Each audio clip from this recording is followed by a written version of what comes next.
Hey guys, welcome back to another episode of Bushcraft Bums, and thank you for joining us around the campfire. I'm here with my brother Matt and Buck.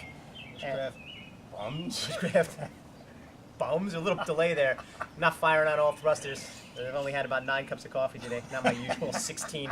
A while ago we did a video, a very long video, on one-handed fire steel use. It was a cool video. In retrospect, it was probably a little too long. But today I'd like to do, I saw a couple, I'll just give a little kind of sort of an indirect shout out. A couple of the YouTube channels I watch did a video on using a flint and steel in high wind. I think it was the ones I saw were MT Woods Runner and Take It Outside. They're both good channels, you should check them out. And they did lighting a flint and steel in high winds. Today the winds aren't so great, so and they're not cooperating, so I figured what I try to do is one-handed flint and steel, using traditional flint and steel one-handed. I've not really ever tried this before. I don't really know if it's going to work.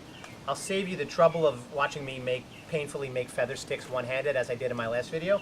So I think what I'm going to try to do is kind of take a similar thing where I'm going to stick my knife in this log. This is a carbon steel knife, so I'm going to be trying to use that as my striker.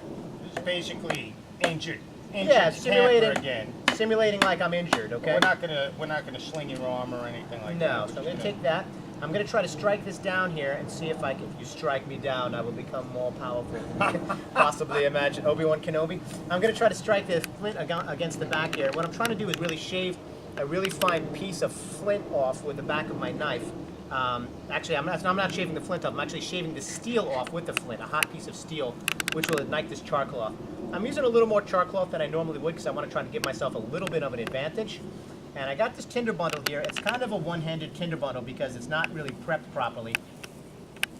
I just kind of did it like I would one-handed. It's sort of a very loose collection of leaves, and I got a little Phragmites or common reed in there to be a little bit of a coal extender. Very common around salt marshes, any kind of marsh really. Yeah, fresh water, salt water. It's a great flash tinder.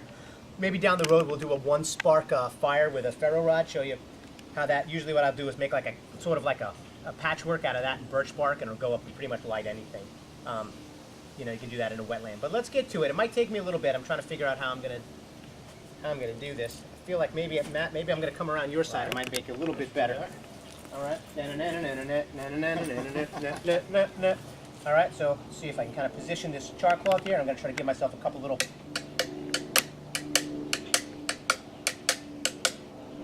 Couple little sparks there. Try a different edge. Feel like I'm getting anything. Knife is moving a little bit. Yeah, I'm gonna try to maybe pound that in a little more. I'm also using kind of a tiny piece of flint. A bigger piece of flint might give me a little bit more of an advantage.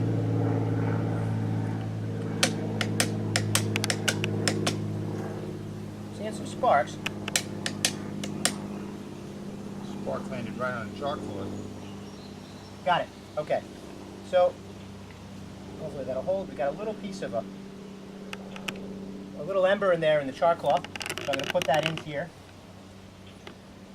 Try to see if I can get this one-handed now. One-handed. Got to nestle this down in here in this bird's nest.